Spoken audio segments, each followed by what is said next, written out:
Hello दोस्तों, स्वागत है आपका एक बार फिर से जॉब्स क्रिएटर में। तो दोस्तों, आज की इस वीडियो में हम करने वाले हैं Jammu Kashmir public service commission combined competitive exam यानी कि जेकेपीएससी केस प्रीलिम्स का जनरल स्टडीज़ का सॉल्व्ड पेपर 2021 का। पिछले साल का ये जनरल स्टडीज़ का पूरा पेपर आपके सामने आज मैं सॉल्व करूँगा। आप सब लोग जो भी जेकेपीएससी केस के लिए तैयारी कर रहे हैं, अभी जिसने भी फॉर्म लगाया हुआ है, आपको पता है कि इसका एग्ज़ाम अब एक ही मंथ के बाद होने वाला है। 26 जून को इसकी डेट रखी गई है, एग्ज़ाम डेट। उसमें कुछ फेरबदल होने के ज़्यादा चांसेस नहीं हैं।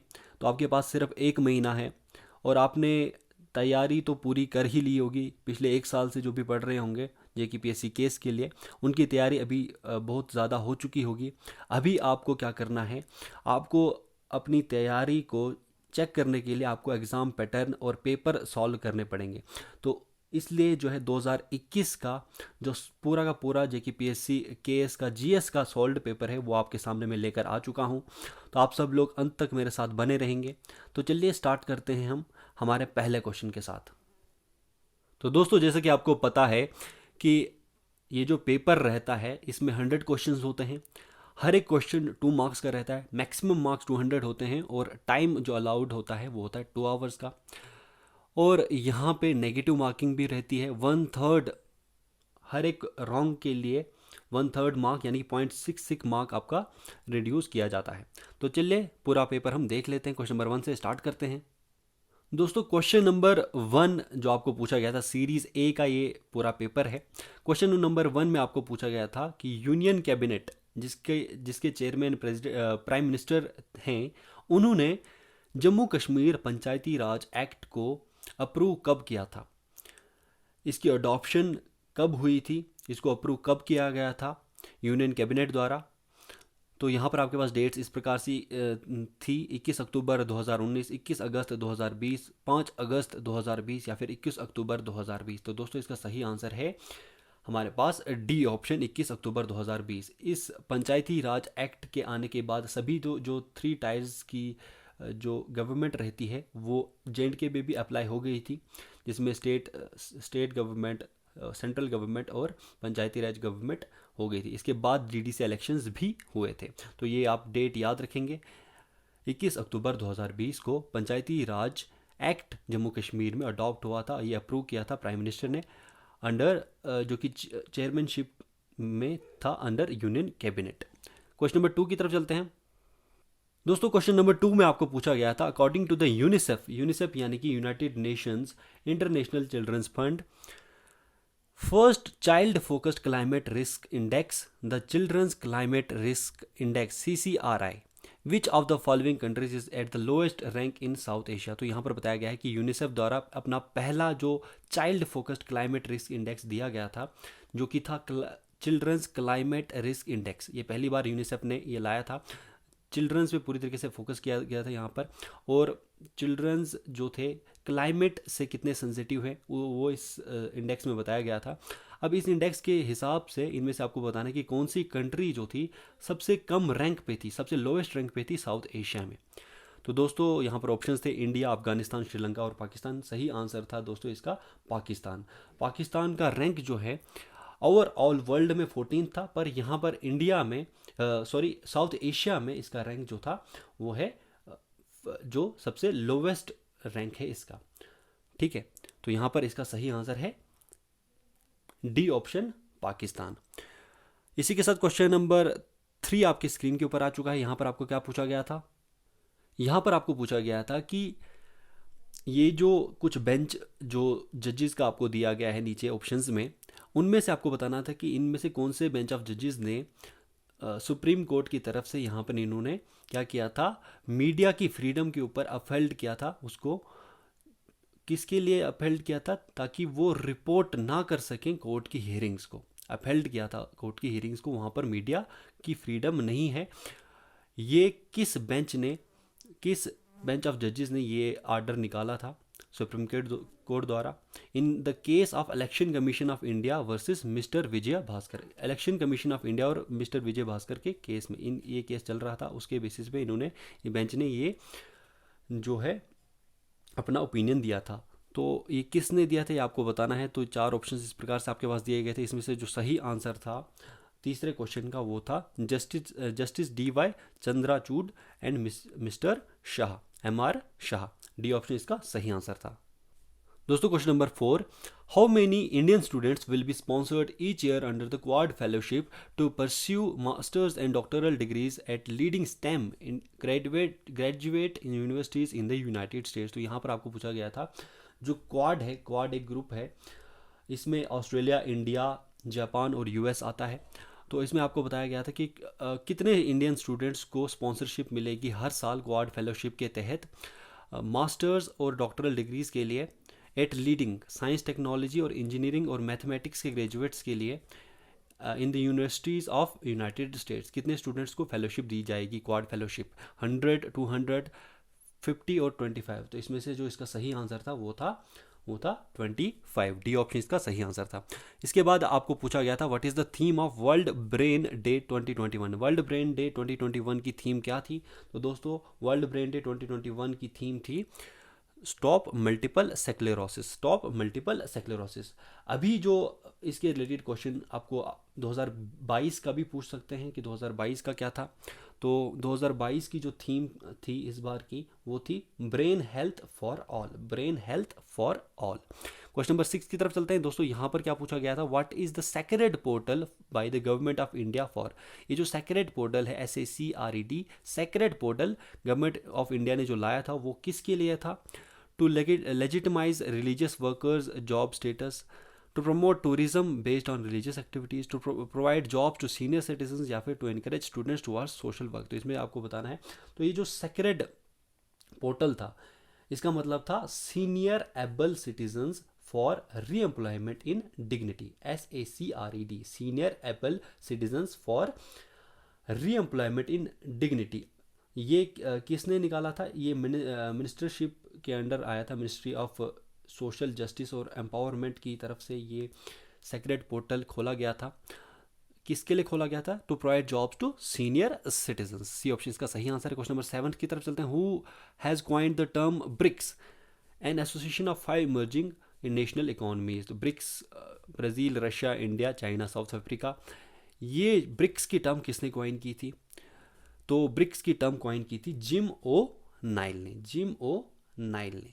तो 7th का सही आंसर है सी। क्वेश्चन नंबर 8 की तरफ चलते हैं। यहाँ पर पूछा गया था Indian meteorological department has a regional meteorological centre in which of the following places. तो इंडियन मेट्रोलॉजिकल डिपार्टमेंट जो है इसका आपको बताना है कि इसका जो रीजनल बेसिस पे इसके मेट्रोलॉजिकल सेंटर्स हैं ये कहाँ कहाँ पर हैं। चेन्नई, गुवाहाटी, कोलकाता, नागपुर, रांची, इंदौर या फिर बेंगलुरु, लखनऊ। तो दोस्तों यहाँ पर इसका सही आंसर जो यहाँ पर दिया गया है इसमें इस प्रकार से आपके पास स्टेटमेंट्स के बाद आप यहाँ पर कम्बिनेशंस दिए गए थे कि 3rd, 4th are correct, 2nd, 4th are correct, 1st and 3rd are correct या फिर 1st and 2nd are correct. तो यहाँ पर जो सही आंसर था 8th क्वेश्चन का वो था डी, जिसमें चेन्नई एंड गुवाहाटी और कोलकाता और नागपुर ये सभी क्या हैं, रीजनल मेट्रोलॉजिकल सेंटर्स हैं।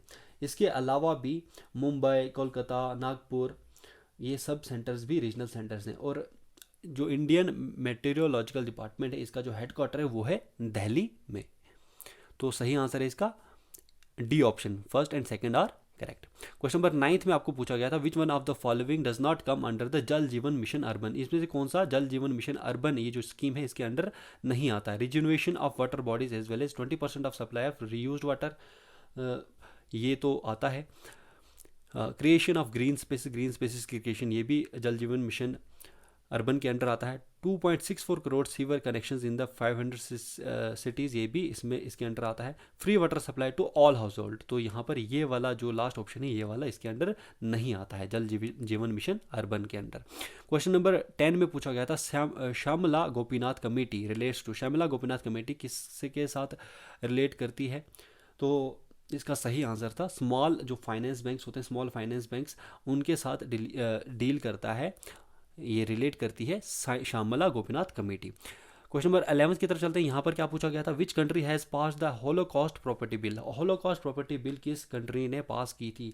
दोस्तों ये पास की थी पोलैंड ने, पोलैंड यानी कि सी ऑप्शन इसका सही आंसर था। इसमें इस बिल में क्या था, इसमें जो भी वर्ल्ड वॉर टू के बाद जो प्रॉपर्टी लॉस हुआ था लोगों का, वो लोग जो थे वो क्लेम कर रहे थे कि जो हमारी प्रॉपर्टी लॉस हुई है वो हमें रिकवर होनी चाहिए।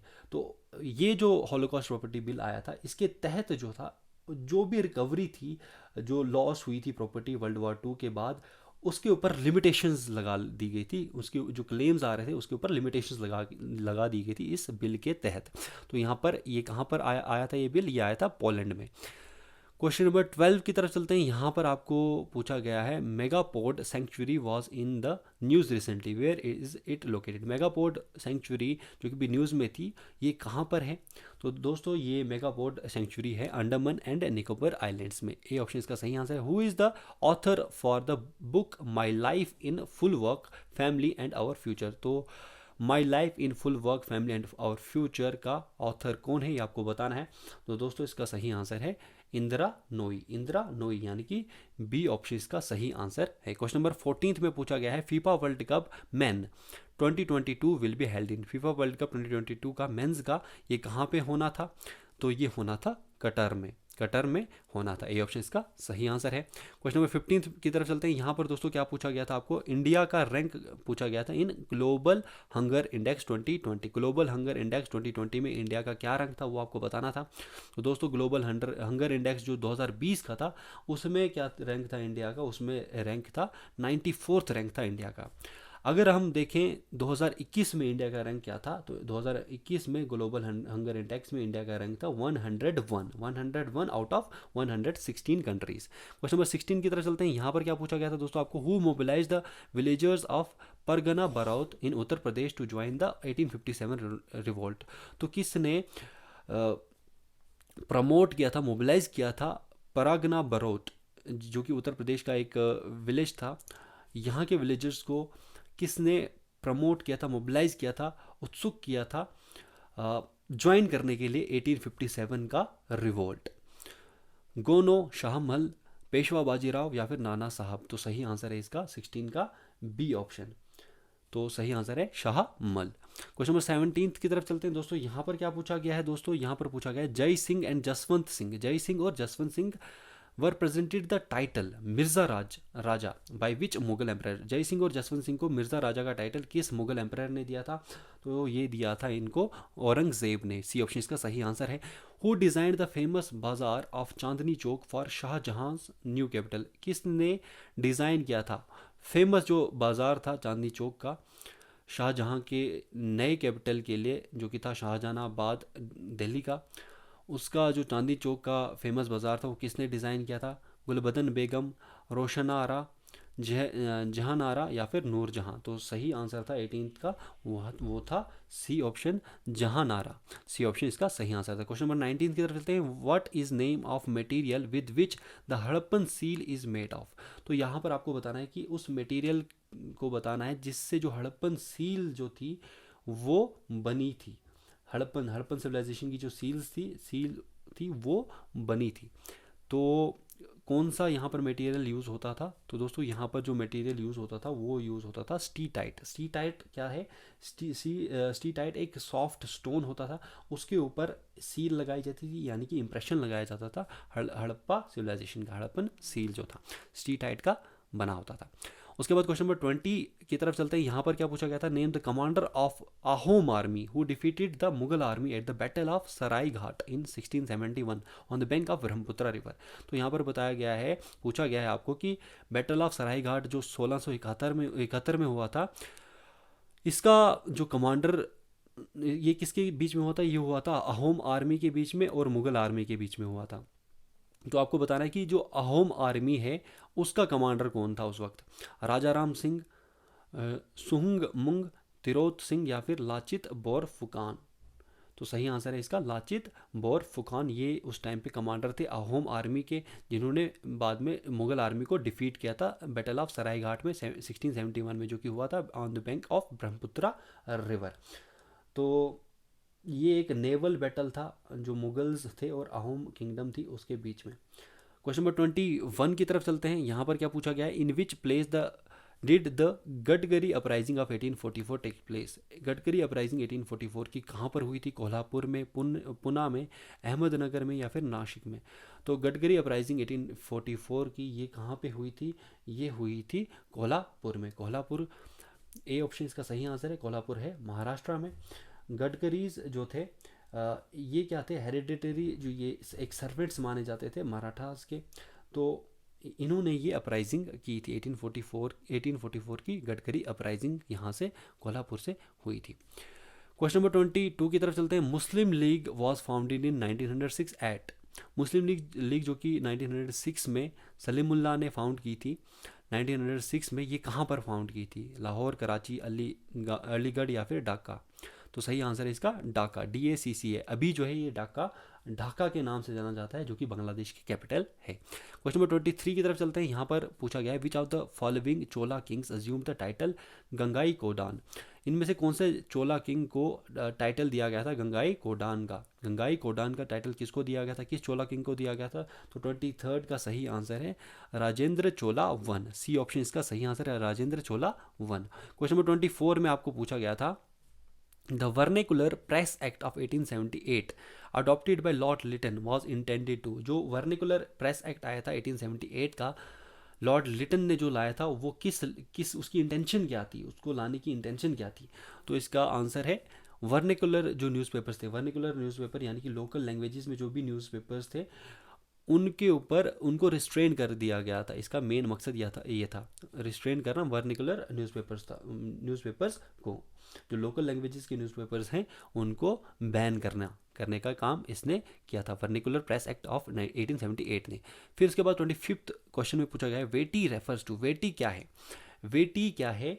ये है एक टैक्स होता है in the form of forced labour, tax होता है in the form of forced labour, इसको हम कहते हैं वेटी। डी ऑप्शन इसका सही आंसर है। क्वेश्चन नंबर 26 में पूछा गया था history of British India? History of British India लिखी गई थी 1817 में किसके द्वारा? हिस्ट्री ऑफ ब्रिटिश इंडिया 1817 में किसके द्वारा लिखी गई थी? तो दोस्तों ये लिखी गई थी जेम्स मिल के द्वारा, जेम्स मिल के द्वारा। सी ऑप्शन इसके सही आंसर है। क्वेश्चन नंबर 27 की तरफ चलते हैं दोस्तों। यहाँ पर क्या पूछा गया है which among the following Vedas has two groups? Shukla and Krishna. इनमें से किस वेदा में दो ग्रुप्स रहते हैं, शुक्ला और कृष्णा? तो ये किस में रहते हैं? ये रहते हैं यजुर्वेदा में। ए ऑप्शन इसका सही आंसर है। क्वेश्चन नंबर 28 की तरफ चलते हैं दोस्तों। यहाँ पर पूछा गया था which freedom fighter went to Pondicherry in 1910 to pursue his spiritual goals and remained there until his death founding a famous ashram? तो किस फ्रीडम फाइटर ने अपना आश्रम खोला था पौंडीचेरी में जाकर 1910 में, और यहाँ पर इसने अपने स्पिरिचुअल गोल्स को परस्यू किया था अंटिल डेथ? तो ये कौन से फ्रीडम फाइटर थे? ये थे अरबिंदो घोष। ए ऑप्शन इसका सही आंसर है। क्वेश्चन नंबर 29 की तरफ चलते हैं दोस्तों। क्वेश्चन नंबर 29 में आपको क्या पूछा गया था? यहाँ पर अरेंज करना था फॉलोइंग रूलर्स को क्रोनोलॉजिकल ऑर्डर में। तो रजिया, इल्तुतमिश, बालबन, कुतुबुद्दीन ऐबक, ये सारे रूलर्स किसके थे? ये दिल्ली सल्तनत के रूलर्स थे। तो इनको आपको क्रोनोलॉजिकल ऑर्डर में अरेंज करना था, पहले कौन सा है फिर दूसरा कौन सा था, उसके हिसाब से आपको अरेंज करना। तो ये आपके पास ABCD के ऑप्शंस दिए गए थे। तो 29 का जो सही आंसर था वो था सी ऑप्शन, यानी कि सबसे पहले जो था कुतुबुद्दीन ऐबक ये आए थे, जिन्होंने रूल किया था दिल्ली सल्तनत पे 1206 से लेकर 1210 AD तक। ठीक है, उसके बाद आए थे इल्तुतमिश ने 1211 से 1230 तक रूल किया था दिल्ली सल्तनत पे। उसके बाद आया था रजिया सुल्तान आया था, जिन्होंने 1236 से 1240 तक रूल किया था। और उसके बाद बालबन आए थे 1265 से अंटिल डेथ 1287 तक इन्होंने रूल किया था दिल्ली सल्तनत पे। तो इस प्रकार से 29 का सी ऑप्शन सही आंसर बन जाता है। क्वेश्चन नंबर 30 की तरफ चलते हैं। Who authored the book poverty and un British rule? Poverty and un British rule ये बुक किसने लिखी है? तो ये लिखी है दादा भाई नारोजी ने, दादा भाई नारोजी ने। तो सही आंसर है इसका बी ऑप्शन। ठीक है, इसी के साथ हम क्वेश्चन नंबर 31 की तरफ चलते हैं दोस्तों। यहाँ पर क्या था? यहाँ पर ये फिगर दी गई थी आपको, इसमें 1 2 3 4 इस प्रकार से यहाँ पर लिखा गया था। उसके बाद आपको मैच करना था ये सेंट्रल अमेरिकन कंट्रीज़ थी, इनको ये कंट्रीज़ को कैपिटल्स इनकी कैपिटल्स दी गई थी, उनको मैच करना था अपनी कैपिटल्स के साथ। इनकी जो कैपिटल्स थी उनके साथ इनको मैच करना था। तो 1 2 3 4 ये कंट्रीज़ कौन सी हैं ये आपको मैं बताता हूँ। इनकी कैपिटल इस प्रकार से थी: सैन सैल्वाडोर, ग्वाटेमाला सिटी, टैगुसिगैल्पा, मैनागोवा। तो ये इनकी कैपिटल्स थी।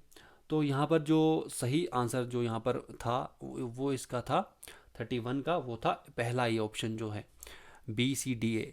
तो यहाँ पर क्या था, जो जो पहली कंट्री थी, पहली कंट्री कौन सी थी, वो थी ग्वाटेमाला। पहली कंट्री कौन सी है जो फर्स्ट नंबर पे आपको दिख रही है, वो है कौन सी, एक सेकेंड, पहली कंट्री जो थी वो थी, पहली कंट्री जो थी ये थी ग्वाटेमाला, इसकी कैपिटल थी Guatemala city. Okay, second country जो 2 नंबर पे लिखी गई है, तो सेकंड कंट्री कौन सी थी, सेकंड कंट्री थी होंडुरस।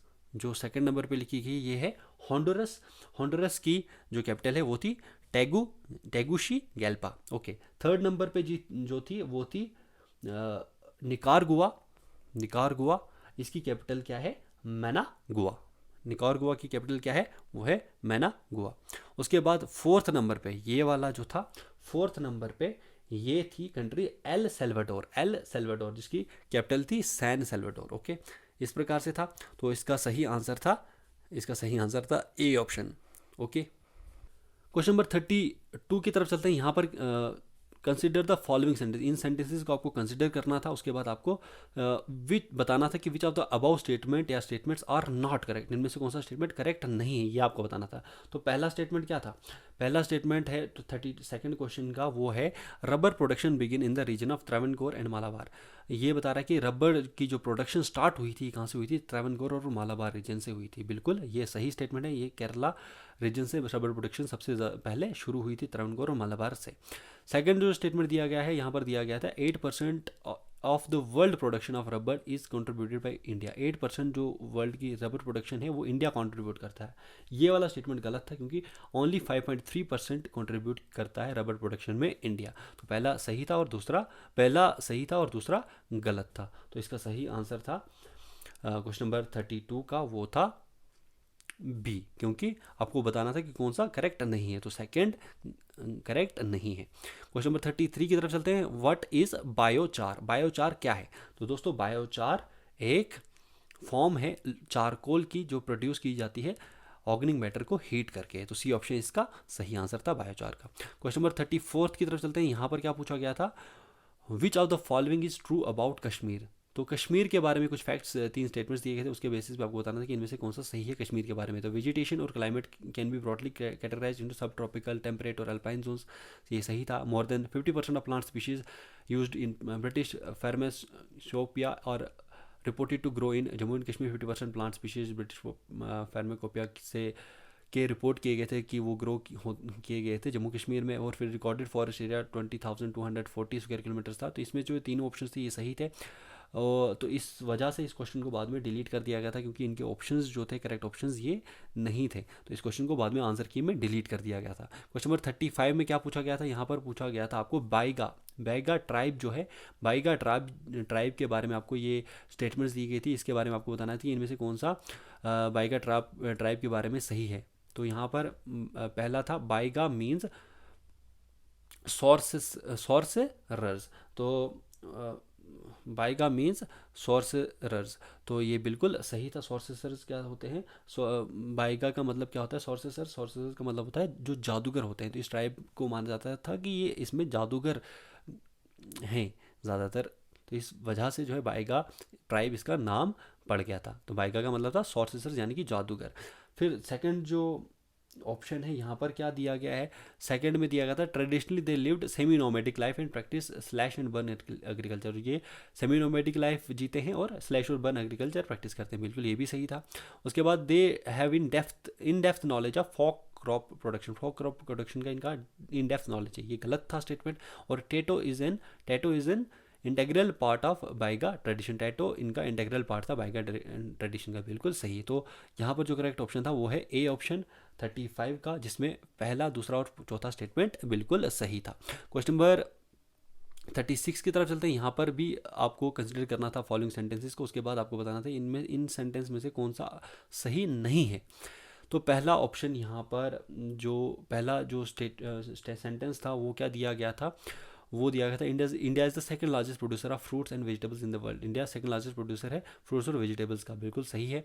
फिर totally 12% of cropped area is all oil seeds, totally 12% cropped area oil seeds है, ये गलत है। तो सेकंड जो स्टेटमेंट था यहाँ पर ये गलत है, यानी कि बी ऑप्शन इसका सही आंसर बन जाता है, सेकंड ओनली। क्वेश्चन नंबर 37 आ गया है हमारे स्क्रीन के ऊपर। विच one of the following is example of radial drainage pattern. Radial drainage pattern का इनमें से कौन सा एग्जाम्पल है? तो दोस्तों क्वेश्चन नंबर 37 का सही आंसर है सी ऑप्शन। 37 का क्या आंसर है? सी ऑप्शन, गिर हिल्स, ये है रेडियल ड्रेनेज पैटर्न यहाँ पर होता है।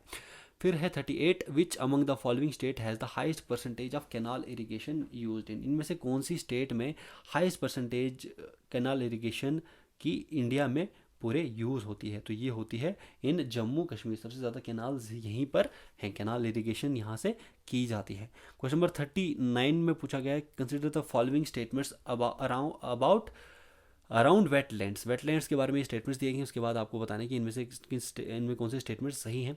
तो wetlands can be both aquatic and terrestrial at the same time depending on seasonal variability. तो वेटलैंड्स का बताया गया है कि ये एक्वेटिक भी हो सकते हैं और टेरेस्ट्रियल भी हो सकते हैं एक ही टाइम पे सीजन की वेरिएबिलिटी के हिसाब से। तो बिल्कुल ये सही था। Wetlands are first targets of human interference. Wetlands जो है पहले टारगेट्स होते हैं ह्यूमन इंटरफेरेंस के, बिल्कुल ये भी सही है। Boundaries of wetlands are defined as per the geographical location. Boundaries जो है वेटलैंड्स की वो डिफाइंड होती हैं जोग्राफिकल लोकेशन के हिसाब से, ये गलत स्टेटमेंट था। तो पहला और दूसरा स्टेटमेंट यहाँ पर सही था, तीसरा गलत था। तो यहाँ पर जो सही आंसर है वो था B option, only 1 and 2। Question number 40 की तरफ चलते हैं। यहाँ पर क्या पूछा गया था दोस्तों?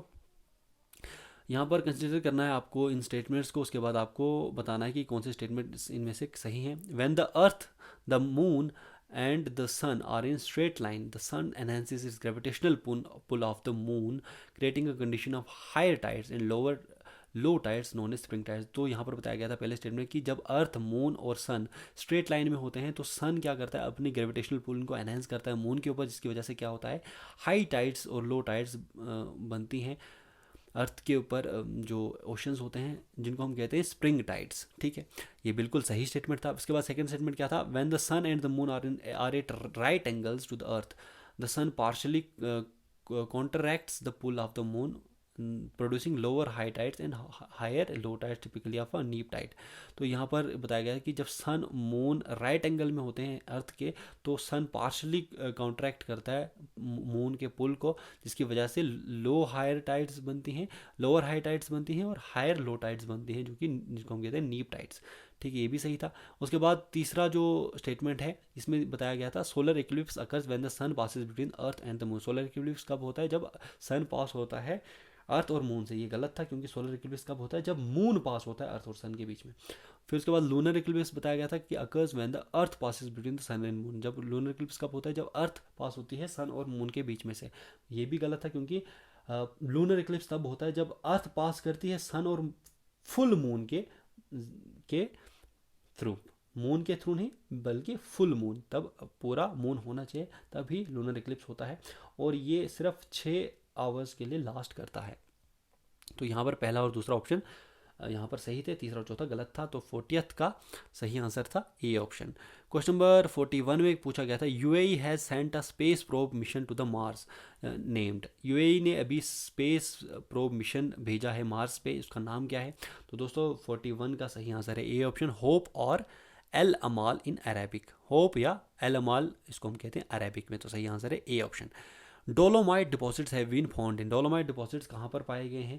तो डोलोमाइट डिपॉजिट्स ये नॉर्मली कहाँ कहाँ पाए जाते हैं? उड़ीसा, छत्तीसगढ़, आंध्र प्रदेश, झारखंड, राजस्थान, कर्नाटका, यहाँ पर डोलोमाइट डिपॉजिट्स पाए जाते हैं। पर यहाँ पर जो ऑप्शंस दिए गए थे ये इनमें बिहार भी डाला गया था, तो इस वजह से जो था ये वाला क्वेश्चन को डिलीट करना पड़ा था। तो ये वाला क्वेश्चन भी डिलीट हो गया था आंसर की में। क्वेश्चन नंबर 43 की तरफ चलते हैं। यहाँ पर क्या पूछा गया था आपको? यहाँ पर पूछा गया था, how many centimetres has been added to the revise height of mount Everest after his remeasurement. Remeasurement के बाद माउंट एवरेस्ट में कितने सेंटीमीटर्स को ऐड किया गया था? ये ऐड किया गया था अराउंड 86 सेंटीमीटर्स को। ए ऑप्शन इसका सही आंसर है। Consider the following diagram. यहाँ पर भी आपको ये डायग्राम दी गई है, यूनाइटेड स्टेट्स और यहाँ पर ये कनाडा है। कनाडा का नक्शा है ये। यहाँ पर फर्स्ट, सेकंड, थर्ड और फोर्थ ये जो दिया गया है इसके हिसाब से आपको बताना है इसमें आपको लेक्स को मैच करना है। तो ये चारों लेक्स हैं और लेक्स का नाम आपको ABCD में दिया गया है। ए में अथाबस्का, रियंडर, ग्रेट स्लेव और विनिपेगोसिस दिया गया है। तो इसके बेसिस पे आपको मैच करना है। तो सही आंसर जो है 44 का वो है सी ऑप्शन। सी ऑप्शन इसका सही आंसर है। इसमें क्या है, जो पहला जो लेक आपको दिखे, पहला जो नंबर आपको दिख रहा है ये है रियंडर लेक, सेकंड है ग्रेट स्लेव लेक, थर्ड हमारे पास है एथबस्का और जो फोर्थ है 4 नंबर पे वो है विनिपेगोसिस। तो यहाँ पर इसका सही आंसर था सी ऑप्शन, जो कि करेक्ट मैच किया गया था। क्वेश्चन नंबर 45 में आपको पूछा गया था optimal conditions for this crop to grow include cool and warm tropical climate, rich soils and few pests और डिजीज। तो यहाँ पर ऑप्टिमल कंडीशंस बताई गई थी एक क्रॉप को ग्रो करने के लिए, जो कि क्या इंक्लूड होता है इसमें, उसमें उस क्रॉप को क्या चाहिए, उसको cool to warm tropical climate चाहिए, रिच सॉइल चाहिए और फ्यू पेस्ट्स और डिजीजेज चाहिए। तो temperature above moderate accelerates fruit ripening, moderate से ज़्यादा टेम्परेचर हो जाए तो फ्रूट राइपनिंग हो जाती है इस क्रॉप की, जो कि हार्वेस्ट क्वालिटी को रूइन करती है। तो ये क्रॉप कौन सी क्रॉप है वो आपको बतानी है। तो ये कौन सी क्रॉप थी, ये है कॉफ़ी की क्रॉप। तो कॉफ़ी की प्रोडक्शन सबसे ज़्यादा इंडिया में कहाँ पे होती है, वो होती है कर्नाटका में। सी ऑप्शन इसका सही आंसर था। क्वेश्चन नंबर 46 में आपको पूछा गया था consider the following statements about the AIIMS of Indian enterprise architecture. Indian enterprise architecture के एम्स के बारे में ये स्टेटमेंट्स दिए गए थे। उसके बाद आपको बताना था कि कौन सा यहाँ पर स्टेटमेंट सही है। तो 46 का जो सही आंसर था वो था, तीनों के तीनों यहाँ पर ये सही थे इंडियन एंटरप्राइज आर्किटेक्चर के, यानी कि बी ऑप्शन इसका सही था। इसमें making all government services digitally accessible in integrated manner. Indian enterprise architecture India, ये जो INDE है, इंडिया का जो सबसे बड़ा एम था वो था कि गवर्नमेंट सर्विसेज को डिजिटली एक्सेसिबल करना इंटीग्रेटेड मैनर में। उसके बाद एनहेंस करना एफिशिएंसी डिलीवरी सर्विसेज को डिफाइन करके और इन्फोर्स करके सर्विसेज को to the levels of higher order. फिर थर्ड था maintaining the right balance between security of data and privacy of personal information. Privacy को और सिक्योरिटी को भी मेंटेन करने का बैलेंस बनाए रखना। तो ये सभी जो थे इसके एम्स थे किसके, इंडिया एंटरप्राइज आर्किटेक्चर के। क्वेश्चन नंबर 47 की तरफ चलते हैं दोस्तों। यहाँ पर क्या पूछा गया था, who headed the states committee for negotiating with states. किसने हेड किया था स्टेट्स कमेटी को नेगोशिएट करने के लिए स्टेट्स के साथ under the constituent assembly. Constituent assembly में in the making of Indian constitution जब बन रहा था, तो स्टेट्स कमेटी को हेड करने के लिए स्टेट्स के साथ नेगोशिएट किसने किया था। तो स्टेट्स कमेटी को हेड किसने किया था उस टाइम पे, वो किया था जवाहरलाल नेहरू। सी ऑप्शन इसका सही आंसर है 47 का। 48 में पूछा गया है आपको, ये स्टेटमेंट्स दिए गए हैं पब्लिक इंटरेस्ट लिटिगेशन PIL के बारे में। तो उसके बाद इन स्टेटमेंट्स के आधार पे आपको बताना है, नीचे आपको बताना है कि इनमें से कौन सा स्टेटमेंट सही है। तो 48 का जो सही आंसर है वो है C option. Second, third, fourth और फिफ्थ स्टेटमेंट सही है और पहला स्टेटमेंट गलत है। अब यहाँ पर पहला स्टेटमेंट कैसे गलत है, पहला स्टेटमेंट में दिया गया था concept of public interest litigation originated and developed in United kingdom. United kingdom से बताया गया था कि ये ओरिजिनेट और डेवलप किया गया था यूनाइटेड किंगडम में।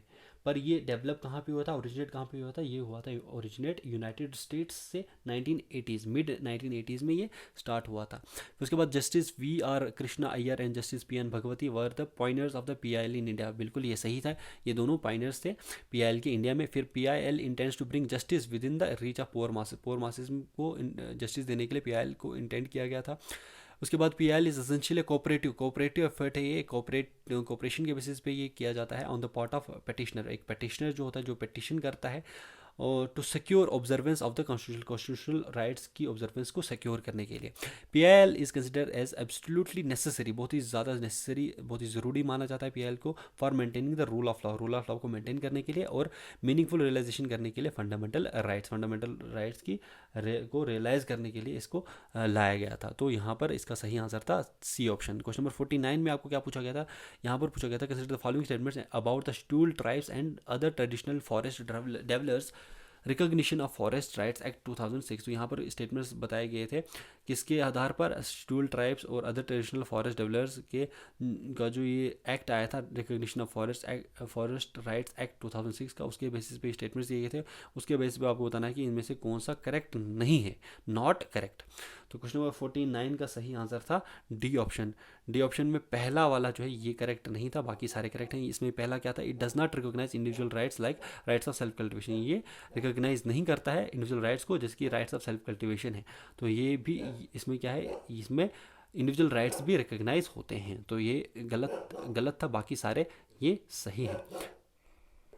दोस्तों क्वेश्चन नंबर 50th में पूछा गया था, इनमें से जो फॉलोइंग स्टेटमेंट्स में अराउंड आर्टिकल 243H के ऊपर ये स्टेटमेंट्स दिए गए हैं इंडियन कॉन्स्टिट्यूशन के, उसके हिसाब से आपको बताना है कि इनमें से कौन सा स्टेटमेंट सही है। 243H के हिसाब से ये स्टेटमेंट्स दिए गए थे। पहला स्टेटमेंट क्या दिया गया है यहाँ पर, पहला स्टेटमेंट दिया गया है authorise a panchayat to levy. ये 243H जो इंडियन कॉन्स्टिट्यूशन का, ये क्या करता है, ये ऑथोराइज करता है पंचायत को लेवी करने के लिए या कलेक्ट करने के लिए appropriate such taxes, duties, tolls and fees in accordance with such procedure and subject to such limits. Okay, फिर उसके बाद सेकंड में बताया गया था असाइन करता है ये पंचायत को सच टैक्सेस को, ड्यूटीज़ को, टोल्स को और फीस को जो लेवी किए जाते हैं और कलेक्ट किए जाते हैं स्टेट गवर्नमेंट द्वारा उन पर्पसेस के लिए, और सब्जेक्ट होते हैं ये उन कंडीशंस और लिमिट्स के।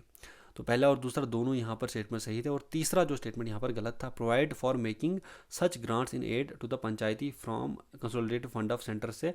ये वाला जो कंसोलिडेटेड फंड ऑफ सेंटर से जो ग्रांट्स जो पंचायत के लिए वो प्रोवाइड होता है, ये इस आर्टिकल के अंडर आता है, ये इस आर्टिकल के अंडर नहीं आता है। आर्टिकल 243H के अंडर पहला और दूसरा स्टेटमेंट ही सिर्फ आते हैं। तो ए ऑप्शन इसका सही आंसर था 50th का। इसी के बाद 51 की तरफ चलते हैं। यहाँ पर क्या पूछा गया था दोस्तों, यहाँ पर पूछा गया था who said rights are powers necessary for the fulfilment of man's vocation as a moral being. किसने कहा था कि राइट्स जो हैं पावर्स होती हैं जो कि ज़रूरी होती हैं फुलफिलमेंट के लिए, मैन के वोकेशन के लिए, एज अ मॉरल बीइंग के वोकेशन के लिए। तो ये किसने कहा था, ये कहा था TH ग्रीन ने। बी ऑप्शन इसका सही आंसर। क्वेश्चन नंबर 52 की तरफ चलते हैं दोस्तों। यहाँ पर स्टेटमेंट्स दिए गए थे about governor of a state के ऊपर ये स्टेटमेंट दिए गए हैं। उसके बाद आपको बताना है कि इनमें से कौन सा जो करेक्ट कोड ऑफ दिए गए हैं नीचे। पहला यहाँ पर स्टेटमेंट क्या था, executive power of state is vested in him. Governor of a state की जो एग्जीक्यूटिव पावर्स हैं, एग्जीक्यूटिव पावर जो है स्टेट की, वो इसके अंडर ही आती हैं, इसमें इसको पूरी तरीके से पावर होती हैं एग्जीक्यूटिव पावर्स। तो यहाँ पर जो 52 है, 52 में पहला जो ये दिया गया है ये बिल्कुल सही है स्टेटमेंट। दूसरा स्टेटमेंट दिया गया था गवर्नर के बारे में, he must have attend 35 years of age. बिल्कुल ये भी सही, 35 ईयर्स की एज होनी ही चाहिए, तब ही गवर्नर किसी स्टेट का बनाया जा सकता है उसको। ही holds office during the pleasure of president. Pleasure of president के दौरान ये ऑफिस होल्ड करता है, बिल्कुल ये थर्ड स्टेटमेंट भी सही है। फोर्थ स्टेटमेंट क्या दिया गया है, the ground of his removal are laid down in the constitution. इसके रिमूवल के ग्राउंड्स कॉन्स्टिट्यूशन में ले डाउन किए गए थे, कॉन्स्टिट्यूशन में ले डाउन नहीं किए गए थे। ये जो गवर्नर होते हैं स्टेट्स के, इनको प्रेसिडेंट ही रिमूव क्या करता है ऑन किसकी एड के ऊपर, काउंसिल ऑफ मिनिस्टर्स जो होते हैं उनकी एड के ऊपर ये गवर्नर्स ऑफ स्टेट को रिमूव करता है। तो यहाँ पर बी ऑप्शन इसका सही आंसर था, यानी कि पहला, दूसरा और तीसरा स्टेटमेंट सही था। फोर्थ स्टेटमेंट यहाँ पर गलत था। क्वेश्चन नंबर 53 की तरफ चलते हैं दोस्तों। यहाँ पर क्या बताया गया है आपको, यहाँ पर लिस्ट 1 अमेंडमेंट्स जो थी कॉन्स्टिट्यूशन ऑफ इंडिया की वो दी गई हैं। उसके बाद उन अमेंडमेंट्स का क्या सब्जेक्ट था वो आपको दिया गया, वो आपको करेक्टली मैच करना था। तो 52nd amendment, 73rd amendment, 61st amendment, 86th amendment में क्या था वो आपको बताना था। तो यहाँ पर जो सही आंसर था इसका 53rd का वो है सी ऑप्शन। यानी कि यहाँ पर क्या था, जो 52nd अमेंडमेंट है, 52nd अमेंडमेंट किसके साथ डील करती है, disqualification on grounds of defection के बेसिस पे डिस्क्वालिफिकेशन। तो 52nd अमेंडमेंट में ये ऐड की गई थी। फिर 73rd अमेंडमेंट में क्या ऐड किया गया था, पंचायती राज ऐड किया गया था। 61st अमेंडमेंट में क्या किया गया था, इसमें वोटिंग एज 21 से 18 ईयर्स कर दी गई थी। उसके बाद 86th अमेंडमेंट में क्या किया था, राइट टू एजुकेशन ऐड किया गया था। तो ये सारे अमेंडमेंट्स इंपॉर्टेंट अमेंडमेंट्स थे। सही, सी ऑप्शन इसका सही आंसर था। क्वेश्चन नंबर 54 की तरफ चलते हैं। यहाँ पर पूछा गया था which of the following statement is not correct about the pocket veto of president. Pocket veto of president के बारे में यहाँ पर बताया गया है कि इनमें से कौन सी करेक्ट नहीं है। पॉकेट वीटो से जो प्रेसिडेंट एज्यूम करता है उससे रिलेटेड ये स्टेटमेंट्स कौन सा इसमें से सही नहीं, वो आपको बताना है। तो पहला स्टेटमेंट क्या है, पहला यहाँ पर ऑप्शन जो है वो क्या है 54th क्वेश्चन का, वो है the president can either give his or her assent to a money bill or withhold his assent to a money bill but cannot return it for reconsideration of the parliament। तो पहला यहाँ पर option दिया गया है कि president वो अपना एसेंट, अपनी मंजूरी दे सकता है या फिर अपनी मंजूरी को विदहोल्ड भी कर सकता है किससे रिलेटेड, मनी बिल के related, but cannot return it for reconsideration, और ये रिकन्सिडरेशन के लिए रिटर्न नहीं कर सकता है। तो यहाँ पर ये स्टेटमेंट गलत है, क्योंकि प्रेसिडेंट है, जब भी कोई भी मनी बिल पास होता है तो मनी बिल लोकसभा से ही ओरिजिनेट होता है, या तो यहाँ पर इस मनी बिल को प्रेसिडेंट को बिल्कुल असेंट अपना देना ही देना होता है। ये रिकन्सिडरेशन के लिए भी नहीं भेज सकता उसको, ना ही उसको विद होल्ड कर सकता है। तो पहला ऑप्शन गलत है। बी ऑप्शन में क्या दिया गया था, प्रेसिडेंट नाइदर रेटिफाइज और rejects nor returns the bill but simply keeps the bill pending for a indefinite period. तो पॉकेट वीटो के अंडर ये वाला आता है। पॉकेट वीटो के रिकॉर्डिंग आपको बताना है कि कौन सा ये सही है कौन से नहीं है। तो पॉकेट वीटो के अंडर ये जो बी वाला स्टेटमेंट ये आता है, क्योंकि प्रेसिडेंट इसमें पॉकेट वीटो के अंडर क्या आइडेंटिफाई करता है, इसमें वो बिल को ना ही रिटर्न करता है ना ही बिल को रिजेक्ट करता है, बल्कि वो उसको इंडेफिनेट पीरियड ऑफ टाइम के लिए उसके अपने पास पेंडिंग रखता है। फिर सी ऑप्शन में दिया गया था, power of president is not to take any action is pocket veto.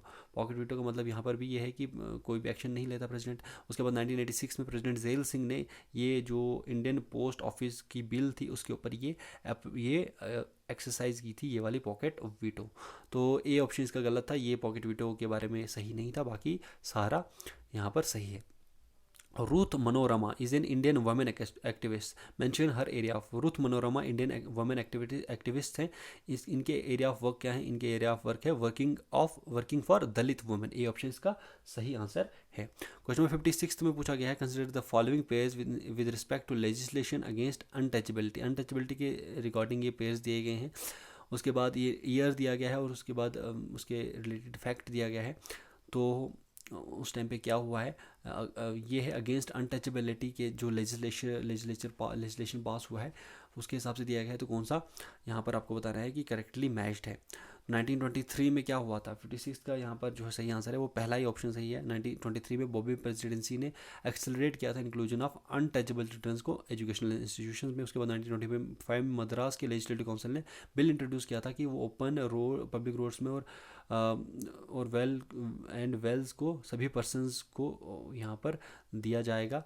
Untouchability को ख़त्म करने का इनिशिएटिव यहाँ से भी लिया गया था। फिर 1936 में क्या हुआ था, गवर्नमेंट ऑफ त्रावणकोर ने टेम्पल एंट्री प्रोक्लेमेशन को भी मंजूरी दी थी, यहाँ पर अनटचेबल्स आ सकते हैं। 1955 में क्या हुआ था, अनटचेबिलिटी ऑफेंसेस एक्ट आया था।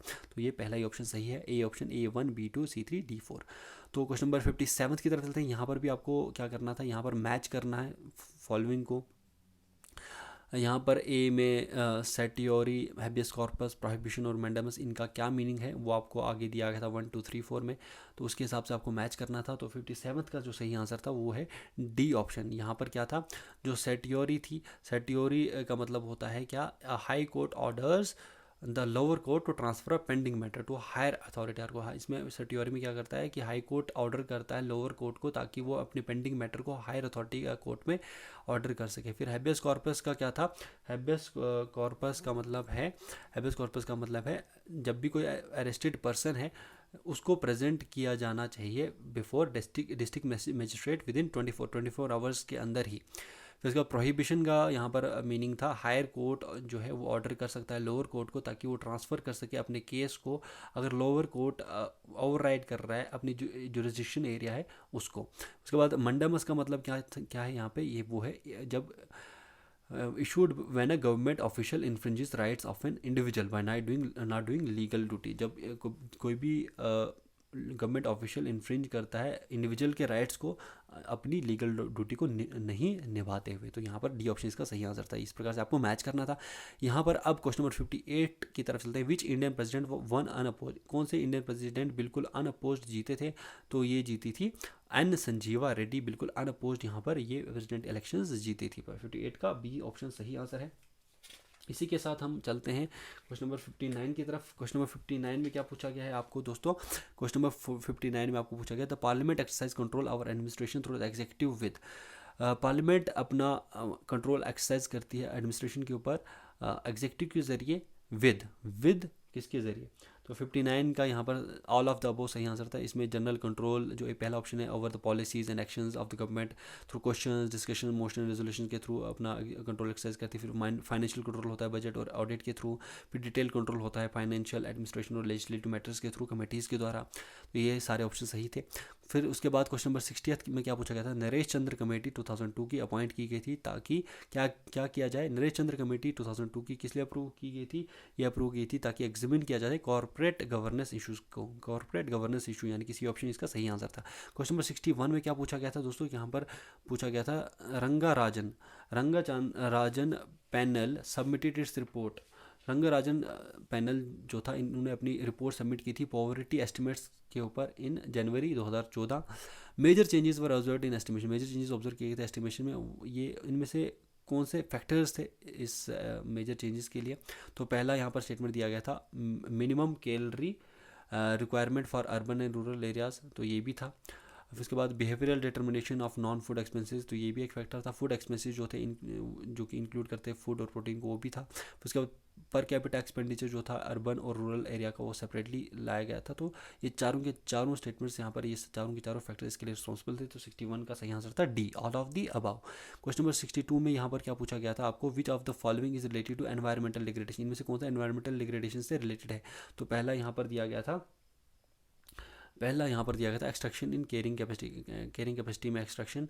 उसके बाद waste generated in absorptive capacity, waste जो जनरेट होता है एब्जॉर्बिव कैपेसिटी में। तो पहले दोनों जो स्टेटमेंट्स ये सही हैं। किसके रिगार्डिंग? एनवायरमेंटल डिग्रेडेशन के रिगार्डिंग। जो कैरिंग कैपेसिटी होती है एक्सट्रैक्शन, वो भी, और वेस्ट जनरेट होता है जो कि एब्जॉर्बिव कैपेसिटी से ज़्यादा वेस्ट जब जनरेट होगा तो तब भी एनवायरनमेंट का डिग्रेडेशन होता है, और कैरिंग कैपेसिटी की एक्सट्रैक्शन जब होती है तब भी डिग्रेडेशन होता है एनवायरनमेंट का। थर्ड जो था और फोर्थ जो था, इसमें क्या था, conservation of renewable and non renewable resources, ये तो एनवायरमेंटल डिग्रेड नहीं करेगा। उसके बाद opportunity cost of negative environmental impact, ये भी नहीं करेगा। तो क्वेश्चन नंबर 62 का सही आंसर, यहाँ पर क्वेश्चन नंबर 62 का सही आंसर है बी ऑप्शन। यहाँ पर फोर्थ ओनली यहाँ पर एनवायरमेंटल डिग्रेडेशन से रिलेटेड था, यानी कि अपॉर्चुनिटी कॉस्ट जो थी नेगेटिव एनवायरमेंटल इम्पैक्ट की, वो थी। क्वेश्चन नंबर 63 में क्या पूछा गया था, रीड द फॉलोइंग स्टेटमेंट, इनमें से आपको स्टेटमेंट्स को रीड करना था, उसके बाद आपको आंसर देना था। तो क्वेश्चन नंबर 63 में क्या दिया गया है, यहाँ पर पहला जो स्टेटमेंट है वो दिया गया है, balance of payments of country is an aggregate regard of domestic economic transaction of country. Balance of payments बताया गया है कि ये स्टेटमेंट्स तीनों पढ़ने हैं, उसके बाद आपको बताएं कि कौन सा स्टेटमेंट सही है कौन सा नहीं है। बैलेंस ऑफ पेमेंट किसी भी कंट्री का वो बताया गया है कि ये एग्रीगेट रिकॉर्ड होता है डोमेस्टिक इकोनॉमिक ट्रांजेक्शन्स का कंट्री का, बल्कि बैलेंस ऑफ पेमेंट्स क्या होता है, ये गलत है। पहला स्टेटमेंट, बैलेंस ऑफ पेमेंट होता है ट्रांजेक्शन्स जो कि कंसिस्ट करता है सारे इंपोर्ट्स को, सारे एक्सपोर्ट्स को, गुड्स सर्विसेज और कैपिटल्स जो भी आते हैं इसमें, सभी इसमें आते हैं, डोमेस्टिक ही नहीं बल्कि एक्सपोर्ट्स भी और इंपोर्ट्स भी इसमें आते हैं। उसके बाद पहला यहाँ पर गलत था, दूसरा स्टेटमेंट यहाँ पर बताया गया, these transactions include exports and imports of goods, बिल्कुल ये यहाँ पर सही है। सर्विसेज और फाइनेंशियल एसेट्स को इंक्लूड करता है, जिसमें ट्रांसफर ऑफ पेमेंट्स भी होती हैं like foreign add. Balance of payments is an important economic indicator for open economies, open economies के लिए इंपॉर्टेंट एनवायरमेंट इंडिकेटर है, बिल्कुल सही है। तो सेकंड और थर्ड यहाँ पर सही, यानी कि डी ऑप्शन इसका सही आंसर था। क्वेश्चन नंबर 64 में पूछा गया था, ये स्टेटमेंट्स दिए गए थे अराउंड फॉरेन डायरेक्ट इन्वेस्टमेंट के बारे में इंडिया की। अब यहाँ पर आपको तीनों स्टेटमेंट में पढ़ के आपको बताना था कि कौन सा यहाँ पर स्टेटमेंट सही है। क्वेश्चन नंबर 64 का जो सही आंसर था वो था सी ऑप्शन, पहला और दूसरा स्टेटमेंट सही था, तीसरा गलत था। यहाँ पर पहला स्टेटमेंट क्या था, ड्यूरिंग फाइनेंशियल ईयर 2020 और 2021 टोटल FDI जो इनफ्लो था वो $58.37 था, बिलियन था। 22% जो था ये हायर था as compare to the first 8 months of 2019 और 2020, तो ये सही था। दूसरा था फॉरेन डायरेक्ट इन्वेस्टमेंट जो इनफ्लो है इंडिया में वो कंसिस्टेंटली इंक्रीज हो रहा है 2014 और 2015 के फिजिकल ईयर से। फिर थर्ड स्टेटमेंट था फॉरेन डायरेक्ट इन्वेस्टमेंट का इक्विटी इनफ्लो जो है वो 120% ग्रो किया है in the first 3 months of the financial year 2021 और 2022, नहीं ये गलत था। क्वेश्चन नंबर 64 का सही आंसर था क्या, सी ऑप्शन, ओनली 1 and 2 ये सही थे। फिर इसके बाद आता है stand up India. Stand up India जो क्वेश्चन नंबर 65 में पूछा गया है आपको कि स्टैंड अप इंडिया से रिलेटेड ये जो स्टेटमेंट है दिए गए हैं इसमें से कौन से स्टेटमेंट सही हैं। पहला स्टेटमेंट क्या है स्टैंड अप इंडिया से रिलेटेड, वो है facilitates bank loans to SC and ST borrowers. तो स्टैंड अप इंडिया फैसिलिटेट करता है बैंक लोन्स को SC और ST बरोवर को, बिल्कुल सही है। सेकंड स्टेटमेंट दिया गया था, it facilitate a loan amount of 10 lakh to 50 lakh, 10 lakh से 50 लाख तक का लोन अमाउंट ये फैसिलिटेट करता है। तो 65 का यहाँ पर ये वाला गलत है सेकंड स्टेटमेंट। थर्ड स्टेटमेंट है the loan is provided for setting up of green field enterprise, loan दिया जाता है ग्रीन फील्ड एंटरप्राइज को सेटअप करने के लिए। तो पहला और तीसरा स्टेटमेंट यहाँ पर सही था, सेकंड स्टेटमेंट गलत था, यानी कि डी ऑप्शन का भी 65 का सही आंसर था, ओनली 1 एंड 3। क्वेश्चन नंबर 66 में क्या पूछा गया था, which one of the following is not a step under आत्मनिर्भर भारत, इनमें से कौन सा स्टेप आत्मनिर्भर भारत के अंडर नहीं आता है। तो क्वेश्चन नंबर 66 में जो बी ऑप्शन है, इसमें increase in borrowing limits of private banks account from RBI, ये सही आंसर है, क्योंकि इसमें जो बोरोइंग लिमिट है प्राइवेट बैंक अकाउंट की आरबीआई से, उसकी लिमिट को बढ़ाया नहीं गया है आत्मनिर्भर भारत में। बाकी जो सारा ये ए ऑप्शन जिसमें डिसअलाउ किया जाता है ग्लोबल टेंडर को अप टू 200 करोड़, ये भी आत्मनिर्भर भारत के अंदर आता है। एलिमिनेशन ऑफ रेगुलेटरी एक्सेस वो भी आता है, और one nation one card for migrant workers ये भी आता है आत्मनिर्भर भारत में। सिर्फ बी ऑप्शन यहाँ पर नहीं आता है, तो ये बी ऑप्शन का सही आंसर है। थील इंडेक्स, गिनी इंडेक्स और Palma ratio measures, Thiel index, Gini index और पाल्मा रेशियो क्या मेजर करते हैं? तो दोस्तों यहाँ पर ये क्या मेजर करते हैं, ये इनकम इनक्वालिटी को मेजर करते हैं, इनकम इनक्वालिटी, यानी कि बी ऑप्शन इसका सही आंसर। क्वेश्चन नंबर 68 की तरफ चलते हैं दोस्तों। यहाँ पर क्या पूछा गया है, which are the following is true in relation to eco tax, eco tax से रिलेटेड यहाँ पर कौन सा स्टेटमेंट सही है? तो दोस्तों इको टैक्स क्या होता है, इको टैक्स होता है इकोनॉमिक टैक्सेशन होता है, जो कि इसको हम कहते हैं एक ग्रीन टैक्स भी हम कहते हैं। किस लिए इको टैक्स लेवी किया जाता है? ये लेवी किया जाता है उन एक्टिविटीज़ पे जिनको कंसिडर किया जाता है कि इन्वायरमेंट के लिए बहुत ज़्यादा ये हार्मफुल हैं, तो इसके ऊपर ये इको टैक्स लगाया जाता है। तो इको टैक्स के बारे में स्टेटमेंट दिए गए हैं। पहला स्टेटमेंट दिया गया है कि tax impose on private parties के ऊपर ये टैक्स लगाया जाता है to feel the social burden of their action, social burden को फील करने के लिए इनके एक्शन को। Increase tax on petroleum, increase tax petroleum के ऊपर होता है इसमें, या फिर ये अप्लाई होता है बिजनेस फर्म्स और कमर्शियल एंटिटीज़ में, या फिर ये टैक्स लेवी होता है क्रिएटिव पॉजिटिव एक्सटर्नलिटीज़ को करने के लिए। तो 68 क्वेश्चन जो था इसमें पूरा कन्फर्म नहीं था, इसमें अलग अलग ऑप्शंस थे, इसके ऊपर सारे ऑप्शंस ऑलमोस्ट करेक्ट थे, तो यहाँ पर भी इस क्वेश्चन को डिलीट कर दिया गया था क्वेश्चन नंबर 68 को आंसर की में। क्वेश्चन नंबर 69 की तरफ चलते हैं। यहाँ पर क्या पूछा गया था, यहाँ पर पूछा गया था इनमें से कौन सा स्टेटमेंट जो है सही नहीं है about essential commodities act 1955, essential commodities act जो आया था 1955 का, उसके तहत इसमें कौन सा स्टेटमेंट सही नहीं था। तो क्वेश्चन नंबर 69 का जो यहाँ पर था, पहला ही स्टेटमेंट सिर्फ यहाँ पर सही नहीं था, जो कि था central government can not add और remove commodities from the list mentioned in the act, जो सेंट्रल गवर्नमेंट है वो ऐड और रिमूव नहीं कर सकती कमोडिटीज़ को जो कि लिस्ट में मेंशन किए गई हैं। बाकी जो दोनों ये थे, ये दोनों सही हैं एसेंशियल कमोडिटीज़ एक्ट के तहत, तो ए ऑप्शन इसका सही आंसर है। क्वेश्चन नंबर 70 की तरफ चलते हैं दोस्तों। यहाँ पर क्या पूछा गया है, the key aspects of major sustainable development views can be measured as, इसमें की एस्पेक्ट जो थे मेजर सस्टेनेबल डेवलपमेंट के दिए गए हैं, उनको कौन सा व्यूज़ जो डेवलपमेंट व्यू है उसके साथ मैच किया गया है, वो आपको बताना है कि कौन सा मेजर सस्टेनेबल डेवलपमेंट कौन से व्यू के साथ मैच होगा।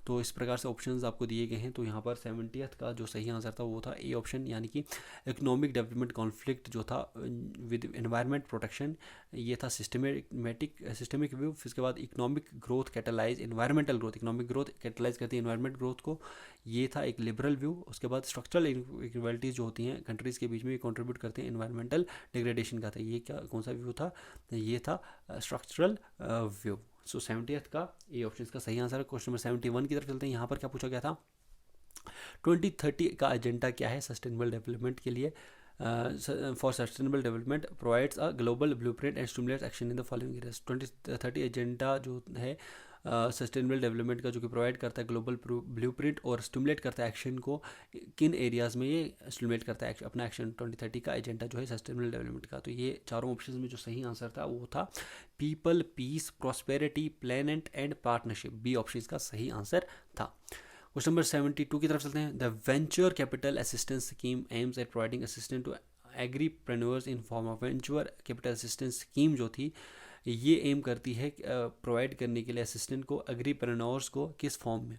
तो इसका सही आंसर था इंटरेस्ट फ्री लोन्स की फॉर्म में venture capital assistance scheme aim करती है, वो असिस्टेंट प्रोवाइड करती है एग्रीप्रेन्योर्स को interest free loans, D option का सही आंसर है। क्वेश्चन नंबर 72 का क्वेश्चन नंबर 73 में पूछा गया था, ecological footprint is a method of gauging the, ecological footprint method है गॉज करने का किसका, तो ये था इकोलॉजिकल फुटप्रिंट मेथड है गॉजिंग का, वो किसका है, वो है ह्यूमन डिपेंडेंस का on natural resource, human dependence का ऑन नेचुरल रिसोर्स। 73 का बी ऑप्शन सही आंसर। क्वेश्चन नंबर 74 की तरफ चलते हैं। Common problem of development models is it's heavy dependency on, common problem जो है डेवलपमेंट मॉडल्स का वो क्या है, किसकी हैवी डिपेंडेंसी होती है, किसके ऊपर 74 का सही आंसर है एनर्जी के ऊपर। कॉमन प्रॉब्लम जो है डेवलपमेंट मॉडल्स की ये होती है कि इसकी ज़्यादा डिपेंडेंसी किसके ऊपर रहती है, वो एनर्जी के ऊपर ज़्यादा डिपेंडेंट रहता है। What is the major cause of coral bleaching? Coral bleaching का मेजर कॉज क्या है? तो कोरल ब्लीचिंग का मेजर कॉज है वार्म वाटर की वजह से कोरल ब्लीचिंग होती है। In the fresh waters of river Ganga variety of dolphins name dash are found. River Ganga में बहुत सारे फ्रेश वाटर, जो रिवर गंगा का फ्रेश वाटर है उसमें बहुत सारी वैरायटीज़ हैं डॉल्फिन्स की पाई गई हैं। इनमें से कौन सी वैरायटीज़ पाई गई हैं डॉल्फिन्स की, उसका नाम क्या है वो आपको बताना है। तो 76 का सही आंसर था सुसु बी ऑप्शन। क्वेश्चन नंबर 77 की तरफ चलते हैं। यहाँ पर क्या पूछा गया था? Non native species successfully establish in the introduced environment and causes damage to the environment due to. Non native species जो सक्सेसफुली एस्टैब्लिश होते हैं इंट्रोड्यूस इन्वायरमेंट में और वो डैमेज करते हैं एनवायरनमेंट को, वो किस वजह से नॉन नेटिव स्पीशीज डैमेज करते हैं एनवायरनमेंट को, आपको बताना था। तो 77 का जो सही आंसर था इसमें, यानी कि पहला और तीसरा ये दोनों डैमेज करते हैं, यानी कि better adaptation to new environment और absence of natural enemies in the introduce region, उसकी वजह से नॉन नेटिव स्पीशीज जो है डैमेज करते हैं एनवायरनमेंट को। बी ऑप्शन इसका सही आंसर था। क्वेश्चन नंबर 78 में क्या पूछा गया था? Liana density in tropical latitude. Liana density जो है ट्रॉपिकल लैटिट्यूड में वो क्या होती है? Liana density in tropical latitude. तो इस प्रकार से ऑप्शंस आपको करेक्ट ऑप्शन चूज़ करना था। तो 78 का जो सही आंसर था वो था पहला और चौथा, यानी कि जो लियाना डेंसिटी है ट्रॉपिकल लैटिट्यूड की, वो इसमें पहले नेगेटिव रिलेशनशिप होता है मीन एनुअल प्रेसिपिटेशन के साथ और पॉजिटिव रिलेशनशिप होता है with the length of dry season period. पहला और चौथा यहाँ पर सही था, बाकी दोनों गलत थे। क्वेश्चन नंबर 79 में क्या पूछा गया था? यहाँ पर भी following page name of species दिया गया था, उसके बाद मेटल दिया गया था इसमें, उसके बाद आपको बताना था कि कौन सा पेयर जो है करेक्टली मैच होगा based on hyper accumulation potential के हिसाब से ऑफ द स्पेसिफिक मेटल। तो यहाँ पर 79 का सही आंसर था ए ऑप्शन, यानी कि पहला और दूसरा यहाँ पर हाइपर अकोमोलेशन पोटेंशियल के बेसिस पे यहाँ पर सही था, यानी कि थैल्पसी सेरुलिशियंस ये इस पर हाइपर अकोमोलेशन होता है किस मेटल का? जिंक का। और साइकोट्रिया डुवेरिया ये स्पीशीज़ में कौन सा अकोमोलेशन होता है? निकल का। क्वेश्चन नंबर 80 की तरफ चलते हैं। यहाँ पर क्या पूछा गया था दोस्तों? यहाँ पर आपको मैच करना था फॉलोइंग पेज को करेक्टली। यहाँ पर साइंटिस्ट का और उनकी कॉन्ट्रीब्यूशंस को आपको मैच करना था। तो यहाँ पर 80 का जो सही आंसर था वो है सी ऑप्शन, यानी कि जो चार्ल्स एल्टन थे। चार्ल्स एल्टन किससे रिलेटेड थे? ये बायोडाइवर्सिटी रेजिस्टेंट हाइपोथेसिस इन्होंने दिया था। उसके बाद डार्विन किससे रिलेटेड थे? ये थे गैलापागोस फिंचेस, इन्होंने फाइंड आउट की थी गैलापागोस में। हचिंसन किससे रिलेटेड थे? ये थे कंपटीशन एक्सक्लूजन प्रिंसिपल इन्होंने दिया था। गॉस जो है इन्होंने एन डायमेंशनल हाइपर वॉल्यूम का प्रिंसिपल दिया था। हचिंसन ने एन डायमेंशन हाइपर वॉल्यूम का दिया था और गॉस ने कंपटीशन एक्सक्लूजन प्रिंसिपल दिया था। तो सी ऑप्शन इसका सही आंसर है। क्वेश्चन नंबर 81 की तरफ चलते हैं दोस्तों। क्वेश्चन नंबर 81 में क्या पूछा गया था? Loss of genetic diversity in an isolated small population could be attributed. Loss of genetic diversity जो है आइसोलेटेड स्मॉल पॉपुलेशन में किसके साथ एट्रीब्यूट की जाती है? किस वजह से जेनेटिक डाइवर्सिटी का लॉस होता है किसी भी स्मॉल पॉपुलेशन की? जो आइसोलेटेड स्मॉल पॉपुलेशन होती है उसमें किस वजह से जेनेटिक डाइवर्सिटी का लॉस होता है, वो किस वजह से होता है? चार ऑप्शन आपके पास दिए गए, म्यूटेशन, इनब्रीडिंग, स्पेसिएशन और जेनेटिक ड्रिफ्ट। इसमें बताने की कौन सा यहाँ पर करेक्ट कोड है? तो सही आंसर है इसका जो इनब्रीडिंग होती है और जेनेटिक ड्रिफ्ट होता है, यानी कि सी ऑप्शन, ये रिस्पॉन्सिबल होते हैं जेनेटिक डाइवर्सिटी के लॉस के लिए इन आइसोलेटेड स्मॉल पॉपुलेशन। फिर उसके बाद क्वेश्चन नंबर 82 में पूछा गया था gradual change in the direction of earth axis is called. जो ग्रेजुअली अर्थ का एक्सिस चेंज होता है उसके डायरेक्शन में जो चेंज होता है उसको हम क्या कहते हैं? तो दोस्तों इसको हम कहते हैं प्रीसेशन। क्वेश्चन नंबर 82 का प्रीसेशन, यानी कि सी आंसर इसका है। होम्योस्टेसिस मीन्स, होम्योस्टेसिस का मतलब क्या होता है? तो होम्योस्टेसिस का मतलब होता है a tendency of an ecosystem to resist change and to remain in state of equilibrium. Change को रेजिस्ट करता है होम्योस्टेसिस और एक स्टेट ऑफ इक्विलिब्रियम में रहता है। ए ऑप्शन इसका सही आंसर है क्वेश्चन नंबर 83 का। क्वेश्चन नंबर 84 में आपको पूछा गया है मैच द फॉलोइंग, इनको मैच करना है। ऑर्टिकोलॉजी का क्या मतलब है? सिनिकोलॉजी का, पैलिकोलॉजी का और जेनियोलॉजी का। तो यहाँ पर जो 84 क्वेश्चन है इसका सही आंसर है ए ऑप्शन। यहाँ पर ऑर्टिकोलॉजी का मतलब होता है study of individual species in relation to its environment. Individual species की स्टडी होती है एनवायरनमेंट के रिलेशन में। सिनिकोलॉजी का मतलब क्या होता है? सिनिकोलॉजी का मतलब होता है study of plant communities, plant communities की स्टडी होती है एनवायरनमेंट के रिलेशन में। फिर पैलियोलॉजी का मतलब होता है स्टडी ऑफ लाइफ फॉर्म और एनवायरनमेंट की स्टडी होती है ऑफ पोस्ट एजिस के रिलेटेड। और उसके बाद जीन इकोलॉजी का मतलब क्या क्या होता है? जीनिकोलॉजी का मतलब होता है study of ecology in relation to genetics, genetics से रिलेटेड। क्वेश्चन नंबर 85 की तरफ चलते हैं। Western Ghats of India is known, western Ghats of India को क्या कहा जाता है? वेस्टर्न घाट्स ऑफ इंडिया को एंडेमिक क्राउन के नाम से भी जाना जाता है, यानी कि बी ऑप्शन इसका सही आंसर है। क्वेश्चन नंबर 86 में आपको पूछा गया था, find out the correct order of sequence of vertical structure of atmosphere from lower to higher altitude. Lower से हायर अल्टीट्यूड्स में आपको एटमॉस्फेयर का जो वर्टिकल स्ट्रक्चर रहता है उसका कौन सी लेयर पहले आती है, फिर दूसरी कौन सी आती है, तीसरी कौन सी आती है और चौथी कौन सी आती है? तो 86 का जो सही आंसर था वो पहला आंसर सही था, ए ऑप्शन इसका सही था। पहले स्ट्रोपोस्फेयर होती है, उसके बाद स्ट्रेटोस्फेयर होती है, फिर मीसोस्फेयर होती है, फिर लास्ट में थर्मोस्फेयर होती है। 86 का ए ऑप्शन इसका सही आंसर। क्वेश्चन नंबर 87 में पूछा गया था, match list 1 correctly with list 2 and select your answer using codes given below. List 1 को आपको लिस्ट 2 के साथ मैच करना है, उसके बाद आपको गिवन कोड्स का आंसर देना है। हॉरिजॉन ए, हॉरिजॉन बी, हॉरिजॉन सी और हॉरिजॉन डी को। तो यहाँ पर इसका सही आंसर जो था, यहाँ पर इस क्वेश्चन को डिलीट कर दिया गया था क्योंकि ये यहाँ पर क्वेश्चन ही गलत था। तो यहाँ पर क्वेश्चन नंबर 88 की तरफ चलते हैं। Which quantum phenomenon was Albert Einstein referring to in his expression spooky action at the distance. तो इनमें से कौन सा क्वांटम फेनोमिनन को एल्बर्ट आइंस्टाइन रेफर कर रहे थे जब इन्होंने कहा था spooky action at a distance? Spooky action at a distance, इसमें कौन सा क्वांटम फिनोमेना था? Quantum tunnelling, uncertainty principle, superposition या फिर क्वांटम एंटेंगलमेंट? तो सही आंसर है 88 का वो है क्वांटम एंटेंगलमेंट, डी ऑप्शन इसका सही आंसर है, ये इनका मतलब था। क्वेश्चन नंबर 89 की तरफ चलते हैं। यहाँ पर क्या पूछा गया था, what in what cases can the 3 equations of motion be applied? इनमें से कौन से केसेस में 3 इक्वेशंस ऑफ मोशन अप्लाई होगी? इन वन पहला स्टेटमेंट है in one dimensional motion, in circular motion, simple harmonic motion या फिर एक्सेलरेशन इज कांस्टेंट। तो यहाँ पर जो इसका 89 का सही आंसर है वो है 89 का सही आंसर है सी ऑप्शन, यानी कि ओनली 4, जब एक्सेलरेशन कांस्टेंट होगी तभी तीनों इक्वेशन जो है मोशन की अप्लाई होंगी। When acceleration is constant, C option इसका सही answer only 4। Question number 90th में आपको पूछा गया, among the following theories which one is discuss about metal free electron? Metal free electrons के बारे में इनमें से कौन सी थ्योरी डिस्कस करती है? क्वेश्चन नंबर 90th का सही आंसर है 90th का सही आंसर जो है Drude Lorentz theory. Drude Lorentz theory metal free electrons के बारे में डिस्कस करती है, डी ऑप्शन इसका सही आंसर था। क्वेश्चन नंबर 91 की तरफ चलते हैं। यहाँ पर पूछा गया था what is a white dwarf? White dwarf का मतलब क्या था यहाँ पर, ये आपको बताना है। तो क्वेश्चन नंबर 91 का जो सही आंसर है, वाइट डॉफ का मतलब होता है एक stealer core. It is a stealer core which remains after the star has used up all it's nuclear fuel.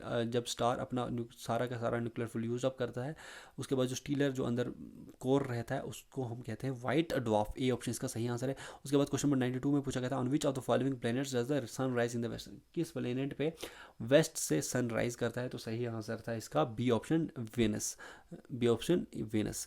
What does eutrophication refers to? Eutrophication का मतलब क्या होता है ये आपको बताना था। क्वेश्चन नंबर 93 में सही आंसर होता है natural ageing of a lake bye nutrient enrichment of its water. तो यूट्रॉफिकेशन का मतलब होता है कि जब भी एक लेक जो रहता है उसकी नेचुरली एजिंग हो जाती है, क्योंकि इसमें जो न्यूट्रिएंट्स हैं वो बहुत ज़्यादा एनरिच हो जाते हैं, बहुत ज़्यादा न्यूट्रिएंट्स आ जाते हैं जिसकी वजह से ये नेचुरली एज कर जाता है, उसको हम कहते हैं यूट्रॉफिकेशन। 93 का ए ऑप्शन सही आंसर है। क्वेश्चन नंबर 94 में पूछा गया था, by what factor is the electronic magnetic force stronger than the gravitational force?